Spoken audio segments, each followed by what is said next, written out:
But anyway, I want to ask you, what question should Hillary be asked? I want to go back a little bit to what we did yesterday.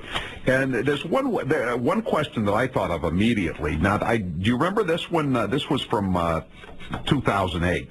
This is when she's, you remember the show Amos and Andy? I mean, it got a lot of grief, from black people. It was a pretty funny show in the TV. It was good black actors, et cetera, but it's now been banned as un-PC.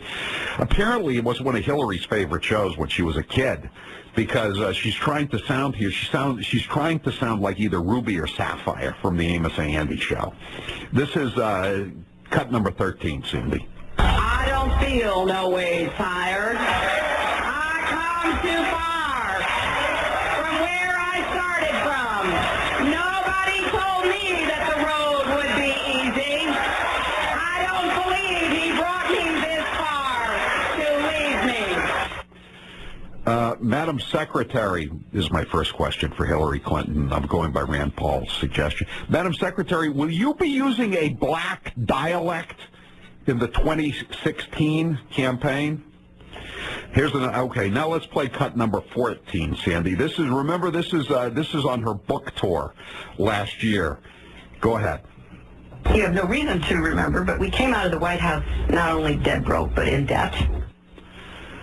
Mrs. Clinton, can you define for me and the rest of the reporters here and for the public, can you define what dead broke means, in your opinion? What questions would you ask Hillary Clinton?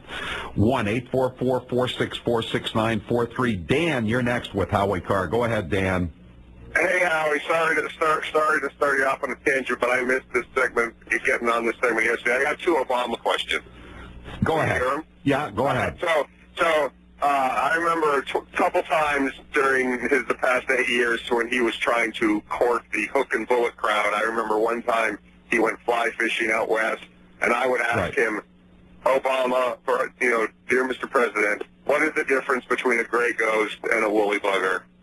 And then I also know he went skeet shooting. That was a big famous episode. I would ask him, is it true or false? The larger the gauge, the bigger the bore? Or is it the larger the gauge, the smaller the bore? Because I think he couldn't answer either one. No, he couldn't answer either of those questions. How about this? What's the difference between transcontinental and intercontinental, Mr. President? Thanks for the call there, Dan. Getting a lot of good text here on questions for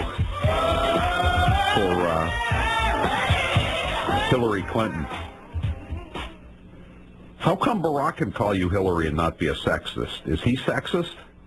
That's 617-781. Hillary, is dissent still the highest form of patriotism? 978. Given your outrage over the so-called war on women, why did your foundation take money from Saudi Arabia? How about this one? This was a great, I like this one. This was from some guy who writes under the name Ricochet. I think his name is Gabriel something. What made you finally agree with Dick Cheney that same-sex marriage should be legalized? That is such a great question. Mrs. Clinton, do you feel it's appropriate that your husband travels on airplanes with this guy says alleged pedophile, Jeffrey Epstein is a convicted pedophile, and it's not just an airplane like they're taking a flight down from Logan to West Palm or Fort Lauderdale. He flies on Jeffrey Epstein's personal plane. Jeffrey Epstein is this billionaire from Palm Beach and Manhattan, he's been convicted of underage sex, statutory rape of young women, and Bill Clinton hangs out with him. I wonder if she's ever been to Pedophile Island. That's a great follow-up question, Jack. You always have to be prepared with the follow-up question if you're going to ask me, if you're going to take on a seasoned Paul like her, who's supposedly really fast on her feet, but she's about as slow as a brontosaurus. Usual.